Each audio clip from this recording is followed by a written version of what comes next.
Cher révérend Père Salim Dakkash, Mesdames et Messieurs, c'est avec grand plaisir que je parraine aujourd'hui cette conférence débat qui couvre un sujet innovateur, le certificat hypothécaire OBJ. L'innovation est une réalité prouvée par les accomplissements des Libanais autour du monde. Et M. Riyad Obaji en est un exemple, surtout quand il propose dans sa thèse de doctorat le certificat hypothécaire, un concept dont je partage l'importance pour booster les économies, surtout dans les pays émergents. Pourquoi certains pays sont-ils riches alors que d'autres sont pauvres? N'est-ce pas, M. Riyad? On dit en sciences économiques qu'un pays serait en état de retard socio-économique s'il dispose de ressources qu'il n'utilise pas comme il se doit. Comme vous le savez, la fortune nationale est composée de la fortune foncière d'une part et de la fortune financière d'autre part, mais assurément sans perdre de vue les ressources humaines. Au Liban, la fortune financière se manifeste dans les dépôts placés auprès des banques, chiffrant près de 175 milliards de dollars, ainsi que les fonds propres de ces banques, soit un total de 200 milliards de dollars, auxquels s'ajoutent les autres valeurs financières des entreprises libanaises dont le chiffre d'affaires, je dis chiffre d'affaires annuel, serait de l'ordre de 100 milliards de dollars. Quant à la fortune foncière, elle est généralement estimée entre 17 et 20 fois le PIB, soit pour le Liban, un pays à petite superficie, près de 1 000 milliards de dollars.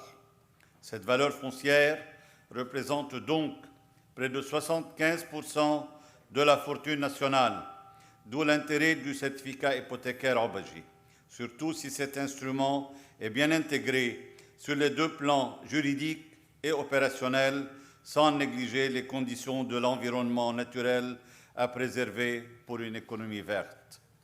Il est vrai qu'une partie des transactions foncières est à base spéculative, mais n'y a-t-il pas lieu de souligner qu'un bon nombre de ces transactions a été un levier de croissance économique, notamment dans le secteur de la construction, s'alignant à nos objectifs de permettre au Liban de traverser le tunnel actuel de difficultés.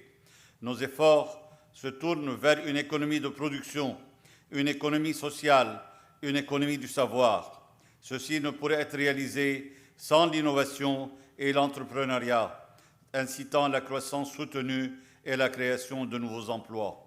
Et là, le secteur académique a un rôle majeur à jouer à travers une amélioration continue et durable des moyens et du contenu de l'éducation, conjuguée à une formation par la recherche qui constitue un déclencheur du changement productif.